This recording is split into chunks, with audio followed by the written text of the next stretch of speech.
Okay. Obviously, big game. Our kids are excited.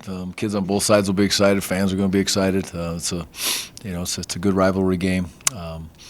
BYU has beat some really good teams this year, which we all know if you look and see what they've done. And last game, obviously, against Boise was a huge victory for BYU and a very tough place to go play. So we're looking forward to it. I think the key for us right now as we go, especially early on in this week, speaking specifically as of today, is the Aggies got some things to do to worry about the Aggies. And obviously start to get a prep and prepare for BYU. But the most important thing you can do in any game is to make sure that you do all you can to take care of yourself first. So we'll start with that. We'll move ourselves forward, and we're excited about the opportunity to get out and compete again. And prepare like crazy, and away we go on Saturday night, late night kickoff, and two good football teams, I believe, are going to tee off against each other, and we'll see exactly what takes place. They're going to look at film, and so can you expound in any ways of the things you would like to see your team do? Well, things this team needs to do better simply is offensively we need to execute, and as a whole we need to execute, and we all need to look again at each other and understand that there's 11 guys on that football field that need to produce to allow the 10th guy, I guess there's 10 guys out there, and to allow the 11th guy to be able to be successful, which in this case I'm speaking about obviously the quarterback, to be successful. And it's not taking place as a whole, and that includes everybody that's out there. That includes every coach. I'll do all I can to help them, but offensively, that's number one. We have to be able to functionally have an offense that gives us an opportunity to win games against good defenses. Now we've found a way to win some of those games in conference. Obviously, we're 3-1. We've done some good things, and we've found a way to win those games. But we need to obviously have more offense. Defensively, we need to be stout in the trenches like we have been, all except for last week. We were not last week, and we got out physical on both sides of the line of scrimmage last week, hands down. And that is not where we want to live, and there is no excuses. But we've done a good job, I believe, in the other games, even really in the LSU game, which I don't think we got pushed around and just dominated in that game up front. So we need to be prepared to play against a stout, physical offensive line and defensive line and do a good job up front. And on defense, we need to get off the field on critical third downs, whether it's short, medium, or long yardage situations, and play solid, good team defense. I think if we can do that, then we have an opportunity to compete on that side of the ball the way we should. And then, like I stated, on offense, where we need to go, and special teams needs to change the game in our favor, and that's going to be the same in these next five. We're going to play some very meaningful games in these next 5 games that we're walking ourselves into right now, and that's a lot of teams are playing meaningful games right now. BYU and us are two of them that are playing meaningful games. Gary, I'm not trying to harp on it, but yep. You coached the defensive line, and you felt you liked these guys, and you felt like they were progressing. And I talked to a couple of them last week after practice, and they felt like they were really prepared for this game and really excited for this game. What in the heck happened? Well, I think this is a completely different animal, obviously, within the Air Force. Like any time, I'm going to look at myself white square in the face in the mirror and say, how can I help them be able to get better? We'll do that as we move forward, and we need to make sure that we study and structurally look at this thing and find how to slow those guys down, because it's a trend when an Air Force team is very good, and it's not just at Utah State, it's a lot of different schools in our conference that have had a heck of a time even trying to slow these guys down, let alone stopping them. So it's going to take an effort as we go forward. When Air Force has really good players and they play with the scheme that they're playing with, it's very, very difficult to deal with. And I don't sit back and think we just got, completely just beat up, or compete-wise we battled our tails off. But, physically they won the line of scrimmage, and they won the line of scrimmage through scheme, which is coach's responsibility, and they won the line of scrimmage through some situations where the physicality takes place, where they don't allow you to be as physical within the box. And again, technical football terms, and we don't need to get into that on this day, but we all need to do better and devise a better plan so they don't score, 38 points, 31 points, 42 points, control the time of possession for 36 minutes, 43 minutes, 46 minutes. That's not the trend year after year after year to be able to compete and play in the position with Air Force unless you just have a dominating offense. And that's nice to have that, but you can't rely on that, year in and year out to give you a chance to hang in there and score with those guys. And there's three phases to beat Air Force, and when they're good, you got to play well on special teams, offense, and defense. I think in this last game, special teams were basically, not eliminated from the game, but opportunities were limited just because of the wind, if you will, the weather, if you will, at times.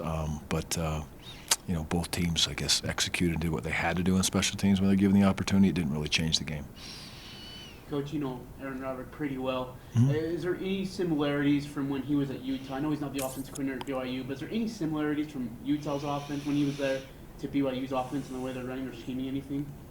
Well, I think it depends on the year of Utah's offense. It depended on what they wanted to do and where they wanted to be. And but sure, I'm sure that A-Rod is definitely in the middle of that thing. He's a really good coach, and they've got good coaches throughout that staff. And they have a lot of offense. There'll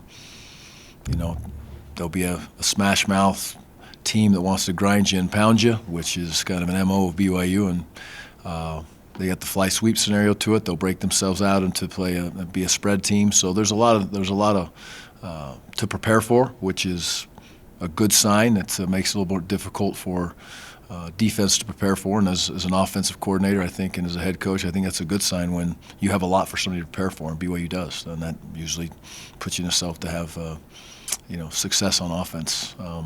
Or make it harder on offense to prepare. So A-Rod's influence is definitely there. I'm sure they work as a team each week to do what's best. And the one thing they do is they'll scheme up for what they think is best for that week, and then they're going to go with it. And that's been true throughout the season. How do you prepare for an offense that you don't know who the starting quarterback is going to be yet? Don't really see it changing that much, honestly. When the quarterbacks are there, obviously the quarterbacks have won. They've been positioned to be able to play games and win games, and so I don't think the offense is going to say, hey, we're going to drastically change because this guy's playing or that guy's playing. So we'll see whoever they put out there. It's a quarterback that's been able to, successfully move the offense. But they do have a different way that they attack every opponent. It's not like they kind of blend to what they think they're going to be able to use. Absolutely, yeah, absolutely. And the personnel stays relatively the same, but they do have different personnel groupings as they go through, which.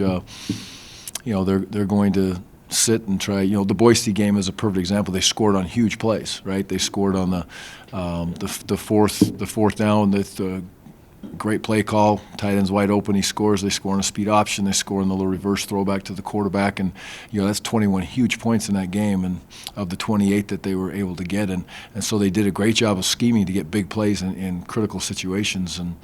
It was obviously enough to win the football game. But their identity is still the same. They want to be physical with you. They want to grind it out on both sides of the line of scrimmage. And that's where we have to answer the bell. At the end of the day, we have to answer the bell with our offensive line and be able to, we need to continue to grow up in that spot and, use our personnel to our advantage on offense to be able to create plays. And we have not been able to do that with any type of effectiveness for weeks. Kind of touched on it earlier, Coach, about the offense and all 11 you're all helping out. Mm-hmm. Is there anything you can pinpoint that's been a struggle? Is it a different thing? I know you've had injuries, you've had different things to deal with, Yeah. but the offense just seems to continue to struggle. Well, it's like as far as the offense goes, the same thing I tell the coaches, same things that I communicate with the kids is there's no crutch and there's nowhere to run, right? You have to understand we are who we are. And it's our job as coaches to make sure that we work hard to get it where it needs to be to allow the kids to have an opportunity to compete and be successful. And that's the coach's job. And then there's the job of each individual, and there's the job of each position group as players to take responsibility. And I keep harping on it, and I'm not going to stop harping on it either, is because it all tends to just go right back to number 10, right? And that is the biggest cop-out of any cop-out that anybody can ever have. It's catch the ball, block, strain to keep him protected for one more second so the route opens up, and then make a play, wide receiver, run your route right. break another tackle running back, do a better job in protection running back, take responsibility as a coach to understand, hey, we need to get him better. So, and I'm not saying that's not taking place, but I'm saying that's the way a competitor reacts when you get yourself back into a corner, and that's where we are in offense. We're backed into a corner, so you better fight your way out of it. And battle like crazy as a group to get yourself where you need to be. If you back into a corner and you start pointing fingers, then shame on you. Absolutely 100% shame on you, and you don't belong anywhere near this football program. When you finally beat BYU when you were here before, it's been 10 straight years. And I know that was an emphasis, in your things of doing Polynesian recruiting, in-state recruiting, missionary program. Some of that was geared towards doing something about this rivalry. That it's changed since then. It's 4 wins for us and 5 for them. Mm-hmm. Yeah. Can you talk about that? Yeah, it was a big thing, and it should have been to work to create a rivalry again. And obviously, the 2 in-state schools were at that point were both on the schedule, so it was important to try to get it to be a rivalry again. In my opinion, when it's one-sided and it's lopsided and it never goes back and forth, it's just it's not a rivalry.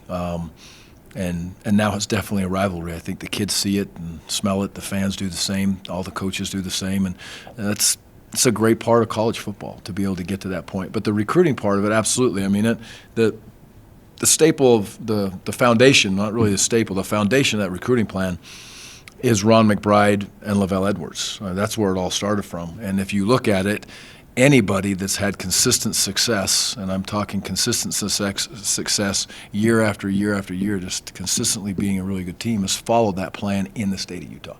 Whether it's Dixie State, whether it's Southern Utah, whether it's Weber, Utah State, BYU, whatever it may be, University of Utah. Utah's a little different now, being in the Pac-12. That's changed that to a little bit, but that's still the Kyle's core.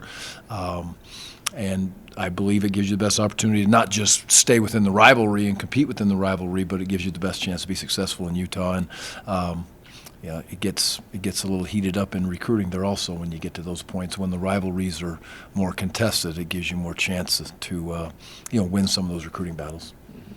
So that was a huge win when you got that. And yeah, then, I'd say that. Then the Utah game probably later on was a bigger one, but those were 2 of the biggest wins you probably had first time around here, right? No doubt. Those were awesome, absolutely fantastic memories, and the kids did a great job of executing, and it was just fun to be a coach on those sidelines and see that take place. That's for sure. Those were big memories, and I'm sure those kids still have a special spot for it, just like we all do that we're watching them make that happen. We haven't mentioned their defense, and you're not probably looking at them as much because you're a defensive coach. I'm actually working a lot now, spending more, not working, I'm trying to spend time with everybody. Yes, my emphasis has definitely been is pushing towards making sure I do more head coaching things, I would say at times. And I've always done that in my career. Sometimes I'm in with the positions, sometimes I go where I'm needed, but I feel like it's real important for me now to be, in different position rooms and just kind of show a presence. Not that I have the answers, not that I'm walking into, the running back room saying, here's what's going to make you good, but it's I am more watching more of the defense and offense and special teams as we move through the latter part of the season. But defensively, what you would expect: physical, strong, experienced, mature group of kids, handle what they're told to do very, very well.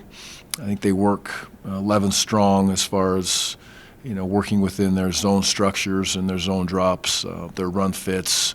Very disciplined in those spots, similar to what you see out of an Air Force disciplined defense. There's just not a lot of mistakes, which is what you would expect and what you like to see if you're a defensive coordinator. I'm sure that's what Elijah likes to see is part of their brand, and they play hard, so they have good players, and he mixes it up well. He'll throw in those blitzes in there. They'll drop 8 in coverage, which if you're going to beat BYU, and we've talked about it many times, you have to beat drop 8, and they're going to drop 8. My bet is they'll drop 8.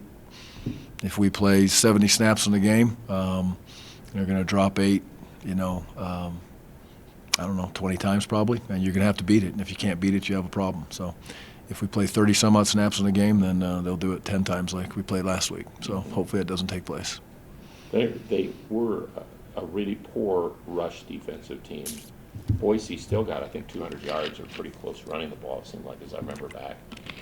Have they struggled? They've struggled with the run defense. Or is it who they play? Yeah, I think there's pieces to that. You know, it's the game, it's the structure, and some teams have had the ability to be able to throw the ball around on it. And when you can successfully throw the ball, it opens up the run game a little bit at times. I think they've played some good offensive lines that have allowed to be able to get some creases in there. And you know, I don't watch the tape and look at the tape and glaringly say, oh my goodness, these guys can't stop the run. I don't see that. I think they pick their spots, and a lot of times on those longer yard situations, you know, teams may be checking to the run to try to get the first down and on the drop 8 stuff, but you know, they're tackling you for 6 yards, and on the stats it goes for 6 yards, but it's still 3rd and 6 or 4th and 6, and they're punting the football. So you know, those situations arise, and that's to me, that's playing smart defense. But they're stout. It'll be a great challenge for us to be able to run the football, and you know, it's something that we want to be able to do, and something, quite frankly, we need to get better at as we move through it. But we've got to identify again ourselves and who are we, what do we do best, and how are we going to attack that, regardless of the opponent, regardless of the rivalry game, and regardless of what's there. It's Aggies first, and if we can do that, then I think we'll have a great opportunity to have some success. So yeah, just going back off last week, you know, offensively, you know, it was not the game we wanted to play, not the game we wanted to go out there and put forth, but you know, it happened. So there's a lot of things we could fix and a lot of things we need to clean up, a lot of areas, and just from an execution standpoint, we needed to execute a lot better, especially on 3rd down, and something that we didn't do. So we're just looking forward to this week. We're gonna get better this week in practice, and look forward to BYU. So. Coach, a few minutes ago stood up for you because obviously quarterback gets all the attention when things are good and when they're bad. And I mean, how do you handle that with everybody and stuff, and yourself?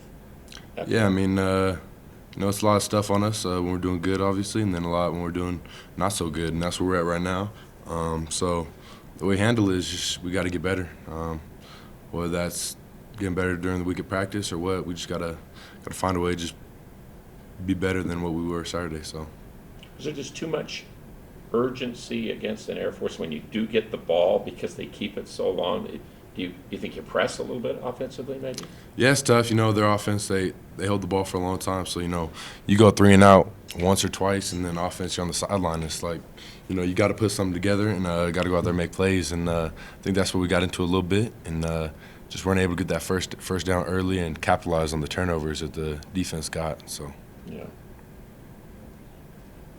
Throw away the bad feeling of last week. How fun was the BYU game last year for the Aggies, and how you handled things in Provo?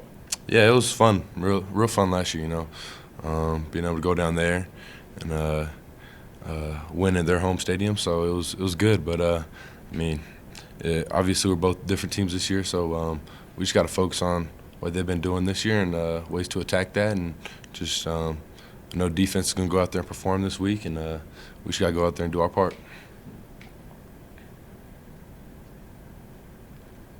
You know, it's early in the week. You've got a chance to get started getting ready for BYU. What is their defense? What are some of the things they present that you got to be aware of? Yeah, got a chance to look at defense. Their defense a little bit. You know, they like to do drop 8 a lot of times, 3-down rush a lot, and they like to disguise some stuff. So. We'll get into it more this week, just breaking them down and seeing what's going to work against them. But at the end of the day, we just got to go out there and do what we can do. Do you have a feeling? I mean, the pass to Mariner was, again, you've had some terrific passes to him. Do you have a feeling for a guy at a particular time offensively, Jordan, you like to go to, or is it all about what's called and what's available, or do you have a comfort that you get with somebody? Yeah, no, I feel like I have a comfort with all the receivers, you know. No matter what play is called, you know, everybody has a chance to get the ball. So I don't look for one guy. I mean, I have tremendous amount of trust in all my receivers, you know. And, you know, sometimes it'll be them out there, just a different receiver out there making plays. You know, I'll just put it up, let them make a play. But, yeah, that night it was just bouncing to COC. So. You've always said you're critique yourself or tough on yourself. How have you played up until now? Are you really disappointed, or how do you analyze things up until now? Yeah, I mean, I'm disappointed. Obviously, there's a lot of areas we need to improve on, and we're just lacking on right now. But it's there. We just have to go out and execute. But up to this point, I think everybody on offense is pretty not really happy to the way we've lived up. So just because we know we could be better, we can be a lot better than that. So all we got to do right now is just look ourselves in the mirror and go ahead and fix it. So find a way to fix it. Is there any particular guys on defense that stand out against watching BYU? Are they really good off the edge with rushers, or what does it look like? Yeah, just going off a little bit off last year, they have a good, solid front seven, with their D-line and their backers. D-line does a good job of rushing. The backers they're good in both the run game and the pass game. So I definitely think the areas we attacked last year were the DBs, stuff like that, and getting over the middle and the linebackers. So and that's the same thing we'll look to do this week. But at the end of the day, it doesn't matter what they do. We know what we have to do, and we just got to execute our plays. So. For this game this weekend, it's treated like every week that we get ready for a game. We just let the coaches make the game plan, and we try to execute it as best as we can. We haven't watched. I personally haven't watched a lot of film on them yet, so I know that they have a pretty stout O-line, and their skill guys are good at what they do. So we'll try our best and do our best to trust our training and listen to the coaches and see what they have ready for us this week. I talked to you last week about the game. You guys were all excited. You felt like you were getting prepared and all that. Did you guys let the coaches down with what were prepared in the game, or what, with how Air Force attacked, or did the Air Force just do it so great you couldn't stop them? We try our best to imitate their offense, and obviously Air Force, they're a really good team, and they're good at what they do. And we just couldn't do much when things went down. Things weren't going our way. We tried our best to fight. The D-line was doing our best. The backside was doing their best as well, and it wasn't in our favor at the end of the day. So there's not much that we can do now. So How did everybody feel after that game, and what does it do to the rest of the season, do you think, for you guys, Tipa? Of course, everybody hates losing, but the biggest thing for us is that our goal this season isn't out of our way. We can still achieve what we want to achieve this year, and that's the biggest motivation, I feel like, for us. I know as a leader, I'll try to push my teammates and try to keep them going. Just put this game aside. We finally put the game to rest this morning, and now we're on to BYU. Has that been more of your film study up until now, rather than looking at BYU? Is looking more of what you did, or what you need to do better, or what? Yeah, with a team like Air Force, you see what you got to do in order to beat Air Force. There's a lot of things that you can't use from your improvements from that game to use on any other team, which is only thing I would say is just aggressiveness. That's the only thing you can probably take out of that game, instead of it's triple option. Not everybody runs that, so we just kind of put that game to rest. There's a lot of things that you can fix, but you won't face that team again. On to better things. BYU last year in Provo, you guys dominated them. You had one of the great team games that you guys have played the years you've been here. You intercepted a pass, as I remember, in that game. Mm-hmm. Can you think back to that game, and what are some of the thoughts and things that come to your mind from last year?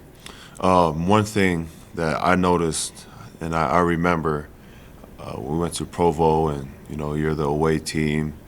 Everybody, everybody's against you over there, and just like any other away game. But I noticed that we brought our own energy. We had a lot of momentum on our side, and I know that if we keep that same energy we had last year, and bring into this week's game, we'll do really good. And my teammates that I have, the defense and the offense that I have, I'm sure that we'll come together this game this week, and we'll capitalize on everything that we need to. Because, I mean, like you're saying, Air Force kind of messes, they change different. Is this more like getting back to how you guys would rather play, or you're more used to play? I don't know if that's the right way to put it. Oh, no, yeah, no, Okay. most definitely, because, like I said earlier, Air Force is a style of offense that you don't really play every week. You have one specific week. It's a different type of practice, different type of technique that you use for Air Force.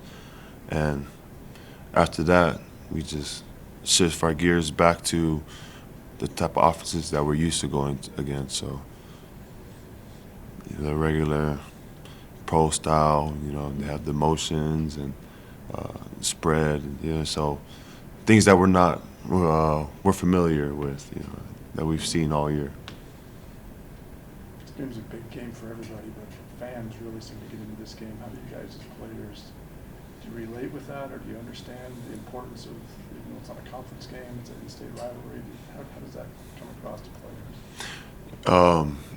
I know since it's BYU week, the fans they look forward to this week, and we have a special week. I think this is our blackout game, so I know fans all that stuff is it lures the fans into the game and gets them excited to watch this game, especially with it being an in-state rivalry.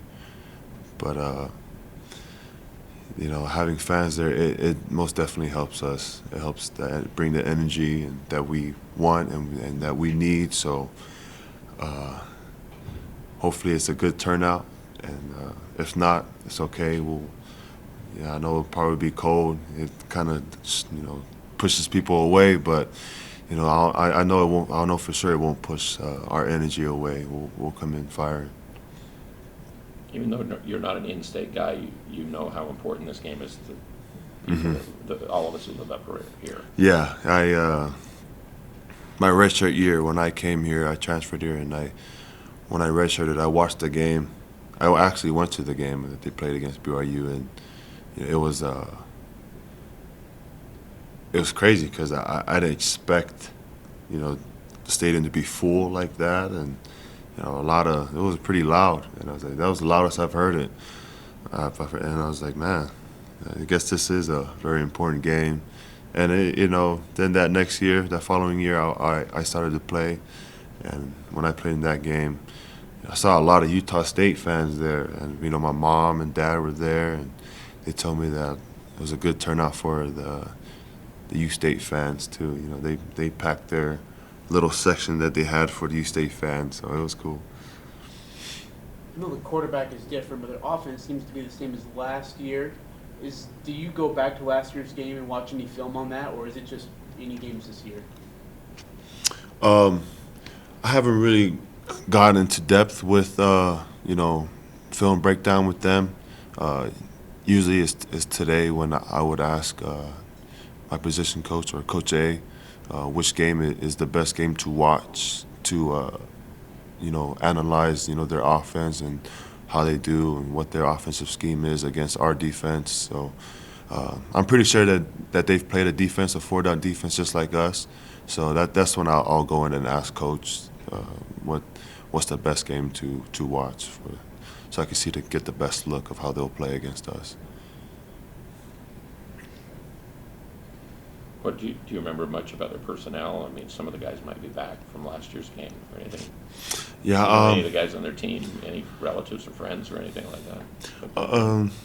Off of what I watched, I'm related to distance. I'm related to their running back, Lopini Katoa. So he's I know he's back, and I know some of the old linemen that I've watched earlier this morning. I know some of them are back, probably 3 of them, probably maybe 2. I don't know. I haven't really got to sit down and actually analyze them fully yet, but that's as much as I know right now. You guys are excited to play a game after that one Saturday night. You think the team, like practice, will be a little different today and for the rest of Yeah. this week, do you think? You know, it's very tough, you know, losing. You know, nobody likes losing, but nothing is better than coming back that next week, having a chip on your shoulder, and just getting ready to go back at it, get back at it. You know, and it brings another sense of motivation for us to know that we can do better, because last week was something that we never expected, never thought we would be in a position like that before. So